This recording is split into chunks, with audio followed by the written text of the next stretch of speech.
आप देख रहे हैं जय भारत टीवी। उत्तराखंड में कांग्रेस को बड़ा झटका लगा। भले ही केंद्र में एनडीए को, बीजेपी को रोकने में थोड़ा बहुत कामयाबी मिली, लेकिन सेटबैक जो मिला वो उत्तराखंड से मिला। 5 सीटों में कांग्रेस को ये उम्मीद थी कि 1 से 2 सीटें कांग्रेस के पक्ष में आ सकती है, लेकिन ऐसा नहीं हुआ। अब सवाल खड़े हो रहे हैं, क्योंकि कई नेता पहले हमारे कैमरे पर भी बोल चुके हैं कि चुनाव से पहले टिकट बंटवारे के दौरान कांग्रेस के आला कमान ने उत्तराखंड की जनता के मूड को भांपने में गलती कर दी। तो क्या इस गलती का खामियाजा कांग्रेस को उठाना पड़ा? और दूसरा सवाल ये है कि कांग्रेस की जो लीडरशिप राज्य की थी, क्या राहुल गांधी को 5 सीटों में जो संभावित प्रत्याशी थे उनके बारे में जानकारी ठीक दी या नहीं दी? कई सवाल खड़े हो रहे। समीक्षा कांग्रेस करेगी, लेकिन अब आने वाले कुछ दिनों में क्या कांग्रेस में भी कुछ बदलाव संगठन के तौर पर दिख रहे हैं, उस पर चर्चा करेंगे। प्रवक्ता शीशपाल बिष्ट हमारे साथ हैं। आप तो कह रहे थे पौड़ी भी जीत लेंगे, हरिद्वार भी जीत लेंगे, क्या हुआ? देखिए, कांग्रेस पार्टी ने पिछले 5 सालों में लगातार जनता की सेवा की और जनता के जो भी मुद्दे थे उनको हमने सदन से लेकर के सड़क तक उठाने का काम किया और हमारा पूरा विश्वास था कि जनता जनार्दन का आशीर्वाद हमें मिलेगा। लेकिन जनता जनार्दन ने जो है भाजपा पर उत्तराखंड में विश्वास व्यक्त किया, तो निश्चित तौर पर ये परिणाम हमारे लिए भी आश्चर्यजनक है। लेकिन हमसे कहाँ गलतियाँ हुई, निश्चित तौर पर उन गलतियों को हम तलाशेंगे और उनमें सुधार करने का प्रयास करेंगे। पिछले दिनों मेरी बात करण मेहरा से भी हुई, तिलकराज बेहड़ से हुई, और भी कुछ नेताओं ने कहा कि हम जनता के मूड को भांप नहीं पाए। कब? जब आपका टिकट बंटवारा होना था, जब चुनाव आगे बढ़ने लगा तो आपको लगा कि यहाँ तो जनता वोट देने को तैयार है, लेकिन आपने जो कैंडिडेट खड़े किए वहाँ पर क्या कोई कमी हो गई? देखिए, कांग्रेस पार्टी ने उत्तराखंड में 5 लोकसभा सीटों पर जो भी प्रत्याशी उतारे हैं वो कांग्रेस पार्टी के निष्ठावान और समर्पित कार्यकर्ता हैं। लगातार 5 सालों से जनता की सेवा कर रहे थे, जनता के मुद्दों को उठाने का काम कर रहे थे और हाईकमान ने इन सभी चीज़ों पर विचार विमर्श करने के बाद ही जो है प्रत्याशियों को मैदान में उतारने का काम किया। अब जनता जनार्दन ने जो है क्यों नहीं हमारे प्रत्याशियों को जो है अपना आशीर्वाद दिया, ये कारण जो है तलाशने होंगे और निश्चित तौर पर पार्टी इस पर चिंतन और मंथन करेगी।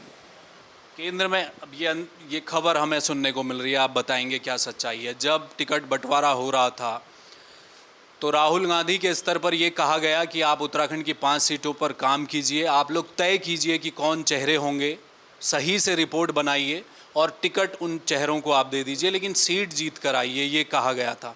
तो यहाँ से प्रदेश स्तर से हरीश रावत खुद चुनाव लड़ने के बजाय अपने बेटे की पैरवी में उतर गए। इस सीट पर बॉबी पवार का नाम कुछ समय तक चला, राहुल गांधी की टेबल तक भी बॉबी पवार का नाम गया। आज अगर बॉबी पवार को कांग्रेस टिकट देती तो शायद वो एक तरफा सीट निकाल लेते। क्या उधम सिंह नगर में गलती कर दी प्रकाश जोशी को लाकर? क्या इस पर मंथन करेगी पार्टी?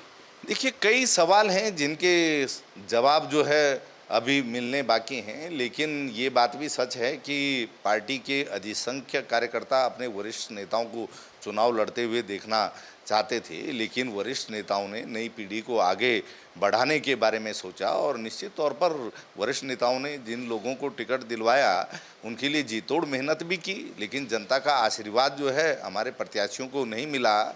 निश्चित तौर पर कई कारण रहे होंगे, क्योंकि कांग्रेस के प्रत्याशियों के हार के साथ साथ मैं मानता हूं कि ये स्थानीय मुद्दों की भी हार है। ये बेटी अंकिता भंडारी प्रकरण में न्याय की जो लड़ाई हम लड़ रहे हैं उसकी हार है। पेपर लीक प्रकरण में हम युवाओं के लिए न्याय की जो लड़ाई लड़ रहे हैं ये उसकी भी हार है। भू कानून की भी हार है, राजधानी गैरसैंण के मुद्दे की हार है, पलायन के मुद्दे की हार है, केदारनाथ में 223 किलो सोने की चोरी के मुद्दे की हार है, अग्निवीर के मुद्दे की हार है। तो जनता को भी निश्चित तौर पर चिंतन और मंथन करना होगा। जनता ने तो नकार दिए ना ये मुद्दे सारे आप? निश्चित तौर पर, लेकिन आखिर जो है ये जनता के ही मुद्दे थे और जनता ही लगातार इन मुद्दों पर जो है सड़कों पर उतरी हुई थी। तो हम तो जनता के जो है मुद्दों को सड़क से सदन तक उठाने का काम कर रहे थे। हमें जनता का आशीर्वाद क्यों नहीं मिला, ये आखिर जो है कहीं ना कहीं तो कुछ कमियां रही हैं, या तो हम जो है इन मुद्दों को गंभीरता से जनता के बीच नहीं उठा पाए, उनको जो है आम जनमानस तक नहीं ले जा पाए। जो भी कारण होंगे हम उनको तलाशेंगे और उनको जो है ठीक करने का प्रयास करेंगे। कांग्रेस के भीतर से न तो अभी तक प्रदेश अध्यक्ष या कोई और वरिष्ठ नेता कोई भी ऐसा नहीं आया है खुलकर वैसे तो प्रदेश अध्यक्ष की जिम्मेदारी बनती थी, हार की जिम्मेदारी कौन ले रहा है उत्तराखंड में? देखिए, हार की जिम्मेदारी सामूहिक जिम्मेदारी है और मुझे लगता है कि इसमें चाहे वो वरिष्ठ नेता हों, चाहे आम कार्यकर्ता हों, सभी ने जो है लोकसभा चुनाव में जी तोड़ मेहनत की और अभी बहुत जल्दी जो है समीक्षा बैठक जो है हमारा प्रदेश का नेतृत्व तो बुलाएगा और निश्चित तौर पर उसमें जो भी समीक्षा होगी, मुझे लगता है कि उसमें जो है हार के असल कारण भी निकल कर आएंगे और निश्चित तौर पर चिंतन मंथन के बाद जो चीज़ें तय होंगी उस पर हम आगे बढ़ेंगे। बहुत शुक्रिया, धन्यवाद, थैंक। तो ये शिशपाल बिष्ट थे, प्रवक्ता पार्टी के प्रदेश में। हार की जिम्मेदारी पहले भी तय था, किसी को लेनी नहीं है। ये फैसला भी अब केंद्रीय आला कमान को ही करना है। जो भी यहाँ से समीक्षा होकर जाएगी दिल्ली, और वो जाएगी कब जाएगी, सामने निकाय चुनाव है और उसके बाद विधानसभा का चुनाव भी आएगा। अभी देश में कई राज्यों के चुनाव भी होने हैं। दिल्ली में सरकार की स्थिति ऐसी है कि इंडिया गठबंधन एक तरफ बैठ के इंतज़ार कर रहा है, कुछ भी अगर ऊपर नीचे होगा तो क्या वहाँ सरकार बनाने की कोशिश की जाएगी।